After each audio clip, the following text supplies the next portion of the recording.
کسی دوسرے مسلمان کے لیے جائز نہیں کہ کوئی عورت اپنے آپ کو اس لیے ہبہ کرے اور وہ بلا مہر اس سے نکاح کرے۔ 4 سے زائد نکاح کرنے کی رعایت بھی صرف حضور اکرم صلی اللہ علیہ وآلہ وسلم کے لیے ہے، عام مسلمانوں کے لیے نہیں۔ اس آیت سے یہ بات بھی معلوم ہوئی کہ کچھ احکام نبی کریم صلی اللہ علیہ وآلہ وسلم کے لیے خاص ہیں جن میں امت کے دوسرے لوگ آپ کے ساتھ شریک نہیں ہیں۔ قرآن و سنت کے ایسے متعدد احکام کا پتہ چلتا ہے کہ آپ صلی اللہ علیہ وسلم کے لیے اور آپ صلی اللہ علیہ وسلم کے خاندان والوں کے لیے صدقہ زکوٰۃ لینا حرام ہے اور کسی دوسرے کے لیے وہ حرام نہیں۔ آپ صلی اللہ علیہ وآلہ وسلم کی میراث تقسیم نہ ہو سکتی تھی، باقی میراث کے لیے وہ احکام ہیں جو سورۃ النساء میں بیان ہوئے ہیں۔ آپ صلی اللہ علیہ وآلہ وسلم کے لیے 4 سے زائد بیویاں حلال کی گئی ہیں۔ بیویوں کے درمیان عدل آپ صلی اللہ علیہ وسلم پر واجب نہیں کیا گیا۔ اپنے نفس کو ہبہ کرنے والی عورت سے بلا مہر نکاح کرنے کی آپ صلی اللہ علیہ وسلم کو اجازت دی گئی ہے، اور آپ صلی اللہ علیہ وآلہ وسلم کی وفات کے بعد آپ کی بیویاں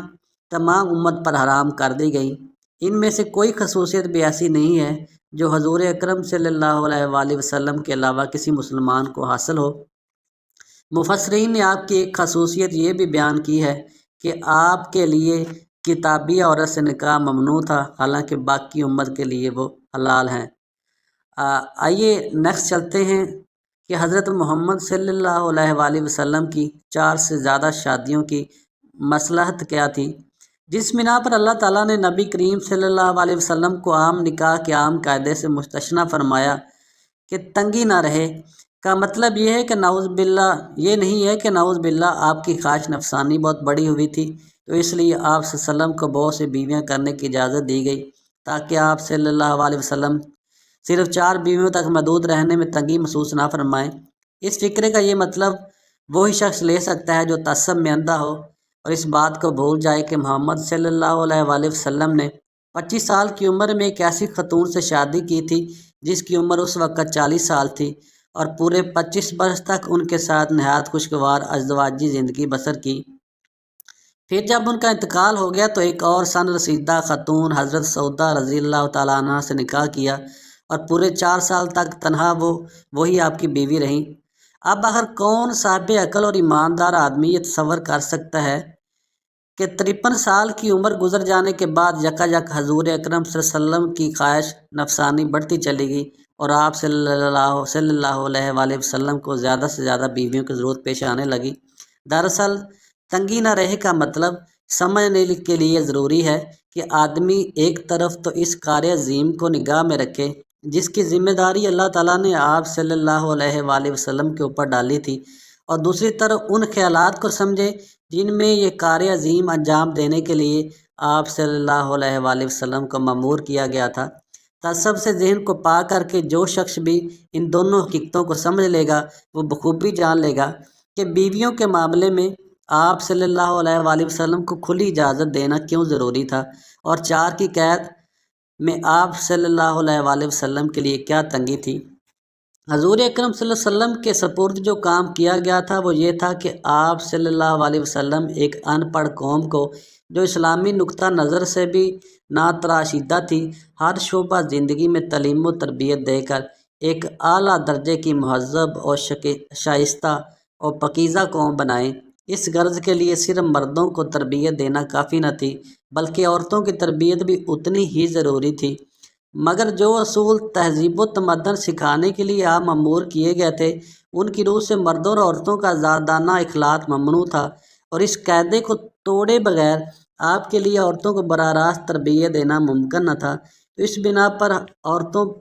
میں کام کرنے کی صرف یہی ایک صورت آپ کے لیے ممکن تھی کہ مختلف عمروں اور ذہنی صلاحیتوں کی مختلف خواتین سے آپ صلی اللہ علیہ وسلم نکاح کریں اور ان جوان اور بوڑھی ہر قسم کی عورتوں سے دین سکھانے اور اخلاق کے نئے اصول سمجھانے کا کام لیں۔ اس کے علاوہ نبی کریم صلی اللہ علیہ وسلم کے سپرد یہ خدمت بھی کی گئی تھی کہ پرانے جاہلی نظامی زندگی کو عملاً ختم کر دیں۔ اس خدمت کی انجام دہی میں جاہلی نظام کے علمبرداروں سے جنگ ناگزیر تھی، اور یہ کشمکش ایک ایسے ملک میں پیش آ رہی تھی جہاں قبائلی طرز زندگی اپنی مخصوص روایات کے ساتھ رائج تھا۔ ان حالات میں دوسری تدابیر کے ساتھ آپ کے لیے یہ بھی ضروری تھا کہ آپ مختلف خاندانوں میں نکاح کر کے بہت سی دوستیوں کو پختہ اور بہت سی عداوتوں کو ختم کر دیں۔ چنانچہ جن خواتین سے آپ صلی اللہ علیہ وآلہ وسلم نے شادیاں کی، ان کے ذاتی اوصاف کے علاوہ ان کے انتخاب میں یہ مصلحت بھی کم و بیش شامل تھی۔ حضرت عائشہ رضی اللہ تعالیٰ عنہا اور حضرت حفصہ رضی اللہ تعالیٰ عنہا کے ساتھ نکاح کر کے آپ نے حضرت ابو بکر اور حضرت عمر کے ساتھ اپنے تعلقات کو مزید گہرا اور مستحکم کر لیا۔ حضرت سلمہ اس خاندان کی بیٹی تھی جس سے ابو جہل اور خالد بن ولید کا تعلق تھا۔ حضرت حبیبہ رضی اللہ تعالیٰ عنہا ابو سفیان کی بیٹی تھی۔ ان شادیوں نے بہت حد تک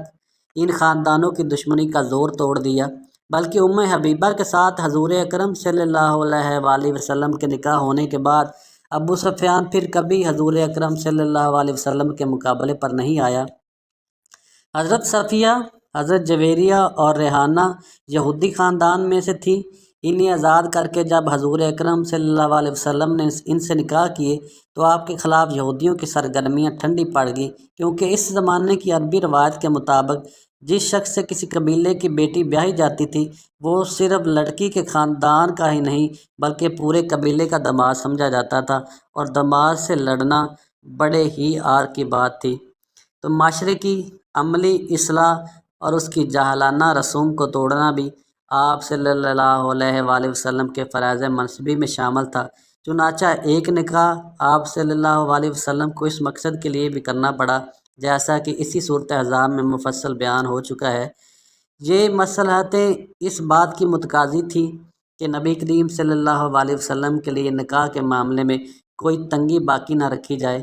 تاکہ جو کار عظیم آپ کے سپرد کیا گیا تھا اس کی ضروریات کے لحاظ سے آپ جتنے نکاح چاہیں کر لیں۔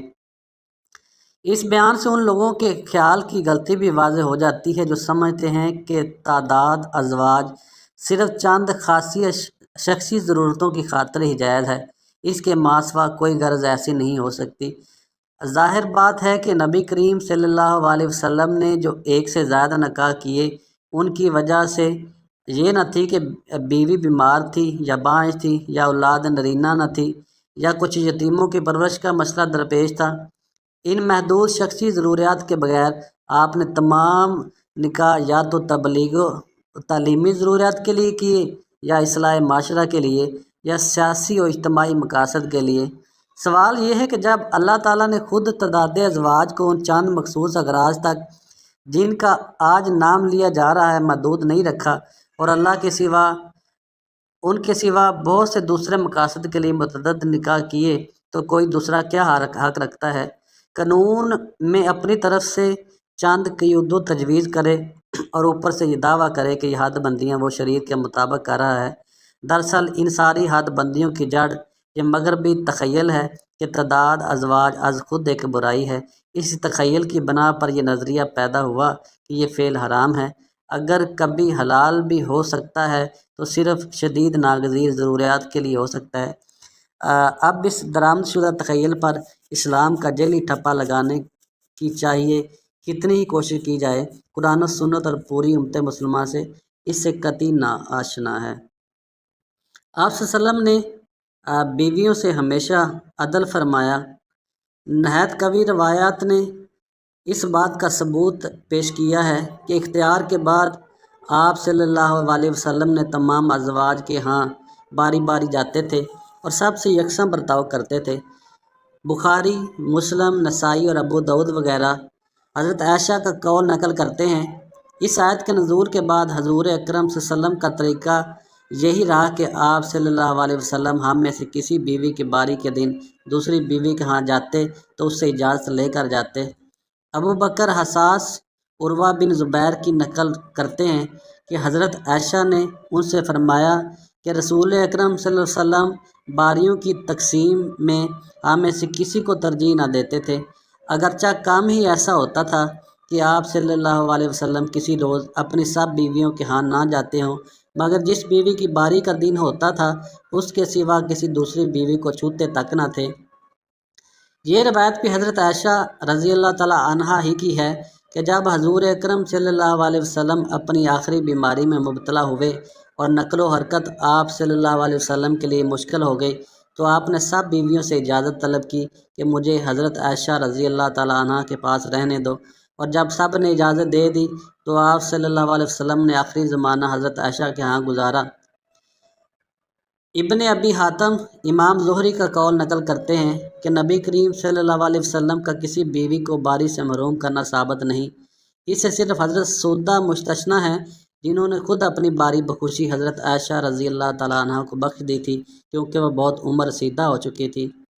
اس مقام پر کسی کے دل میں یہ شبہ نہ رہنا چاہیے کہ اللہ تعالیٰ نے معاذ اللہ اس آیت میں اپنے نبی کریم صلی اللہ علیہ وسلم کے ساتھ کوئی بیجا رعایت کی تھی اور ازواج مطہرات کے ساتھ حق تلفی کا معاملہ فرمایا تھا۔ دراصل جن عظیم مصالحے کی خاطر نبی کریم صلی اللہ علیہ وسلم کو بیویوں کی تعداد کے معاملے میں عام قاعدے سے مستثنیٰ کیا گیا، انہی مصالحے کا تقاضا یہ بھی تھا کہ آپ کو خانگی زندگی کا سکون بہم پہنچایا جائے اور ان اسباب کا سدباب کیا جائے جو آپ کے لیے پریشانی کے موجب ہو سکتے ہیں۔ ازواج مطہرات کے لیے یہ ایک بہت بڑا شرف تھا کہ انہیں نبی کریم صلی اللہ علیہ وآلہ وسلم جیسی عظیم بزرگ ترین ہستی کی زوجیت حاصل ہوئی، اور اس کی بدولت ان کو یہ موقع نصیب ہوا کہ دعوت و اصلاح کے اس عظیم الشان کام میں آپ کی رفیق کار بنی، اور جو رہتی دنیا تک انسانیت کی فلاح کا ذریعہ بننے والا ہے۔ اس مقصد کے لیے جس طرح نبی کریم صلی اللہ علیہ وآلہ وسلم نے غیر معمولی سار و قربانی سے کام لے رہے تھے اور تمام صحابہ کرام اپنی حد استطاعت تک قربانیاں دے رہے تھے، اسی طرح ازواج مطہرات کا بھی یہ فرض تھا کہ اثار سے کام لیں۔ اس لیے اللہ تعالیٰ کے اس فیصلے کو تمام ازواج مطہرات نے خوشی خوشی قبول